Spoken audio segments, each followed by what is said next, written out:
My husband slept with his best friend's sister, not once, not twice, but multiple times.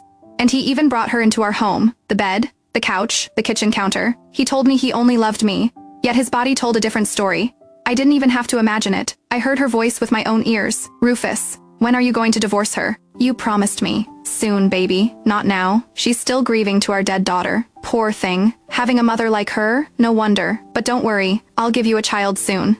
I'll get pregnant. I'm counting on it. But tell me the truth. Do you really love her? Your wife Annette. Yes. I love her. My husband. The man everyone in the city whispered about.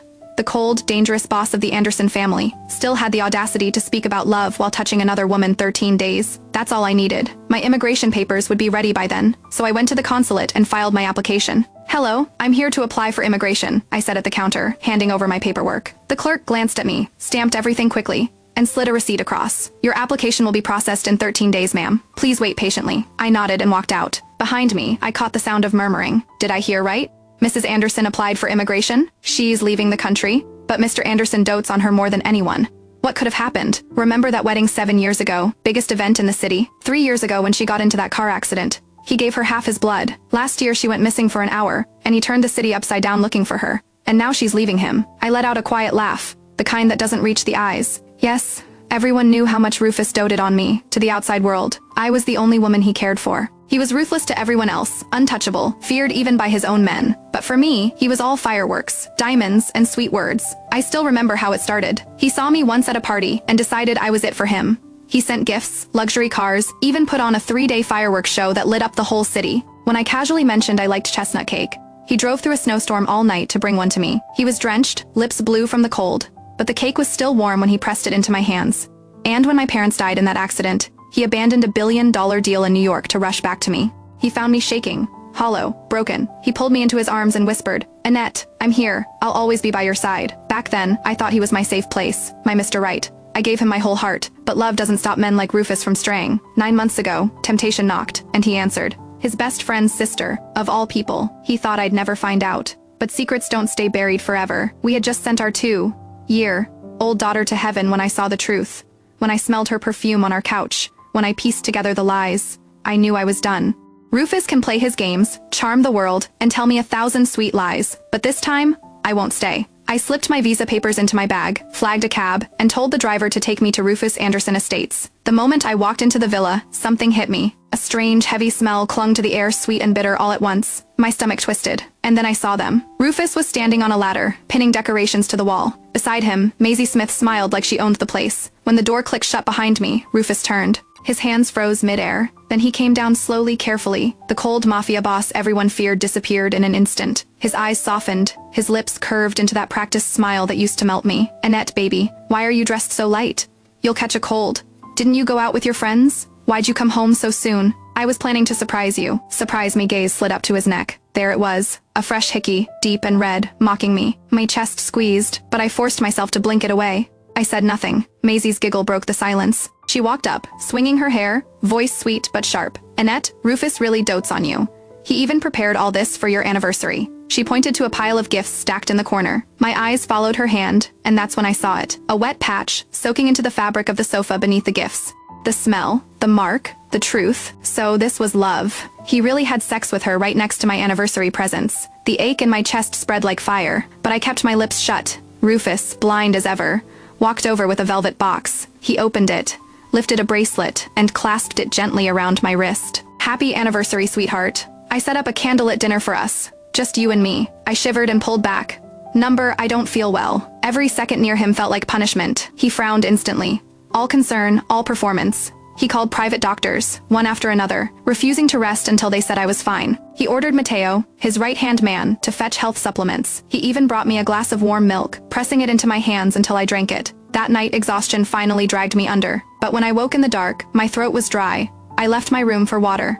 And froze. The door across the hall was wide open. Moonlight spilled through the window, lighting up 2 figures tangled on the bed. Maisie's voice carried in the quiet. That bracelet you gave Annette, worth millions, right? I begged you for one and you ignored me. She doesn't even ask, and you hand her the best gift in the world. Rufus's shadow shifted. He pushed her legs from his waist, sat up, and lit a cigarette. His face was calm, almost bored. I told you already. We were going to divorce soon. I love my wife, but for now, we keep it a secret. If she finds out, it's over. Maisie climbed onto him, naked. I know, but I love you too. I can't help being jealous, Rufus sighed, then reached into his drawer and pulled out a bracelet the same style as mine, just a different color. He dangled it in front of her like a treat. Don't pout. I bought one for you too. Wear it in private. If Annette sees it, we're done. Maisie's face lit up. She kissed him, whispering thanks, still marked with his touch. Then she asked, soft and curious, why are you so scared of her leaving you, Rufus? His reply was quick, steady, without hesitation. I'm not really that scared because I have you, but Annette was adored by my grandfather. After I inherit my grandfather's billions in stocks, I can finally leave her and marry you. And then he pushed her back down, claiming her again,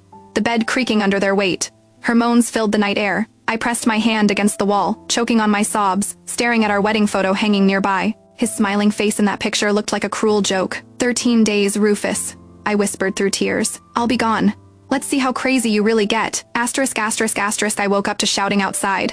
The kind that shakes you out of sleep before you're ready. When I opened my door, I saw a woman in the garden next door, clutching at a man's shirt. Tim, I gave you 10 years of my life. I even had your children, she sobbed. When we got married, you swore you'd love me forever. And now, just a few years later, you're sneaking around with another woman. It was barely sunrise, but plenty of people were already out by the lake, walking, stretching, enjoying the air. Now they all stopped, staring, whispers rising as the scene unfolded. The man, Tim, someone everyone in the area knew, went pale when he saw the crowd. He yanked the woman inside and snapped at her. What's wrong with you? How many times do I have to tell you? No man stays loyal. His words cut like glass. I stood frozen, the echo of them clawing at me. Then a warm hand slid over my ear from behind, shielding me. Don't listen to that nonsense, Annette, Rufus murmured. I didn't turn to him. Tell me, Rufus.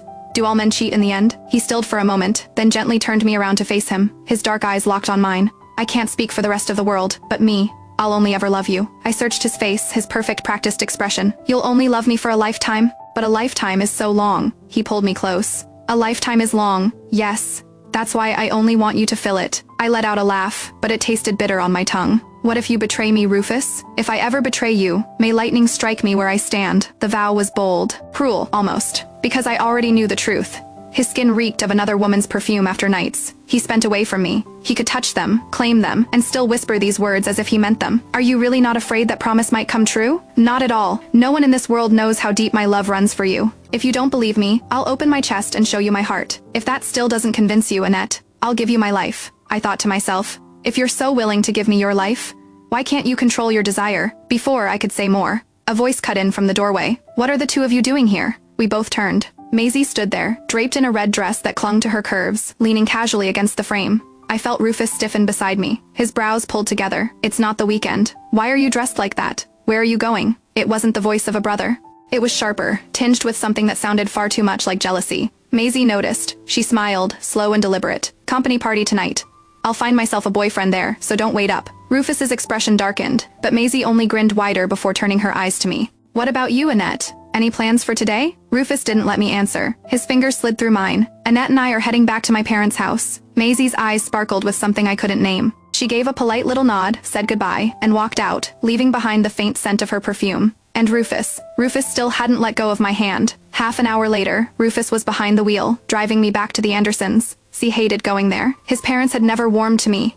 Only his grandfather ever did. To them, I was a curse. I had given birth to a daughter when all they wanted was a son, and when she died, their hatred for me grew sharper, venomous. Every visit, their eyes cut me down like knives, as if I had stolen their air with my own hands. Rufus usually avoided bringing me, saying it wasn't worth the stress. But this time, his mother, Mrs. Anderson, wasn't feeling well. As much as I dreaded it, we had to come. When we stepped inside, Mr. Anderson and Mrs. Anderson were smiling, chatting warmly with each other. The second they saw me, their faces turned cold.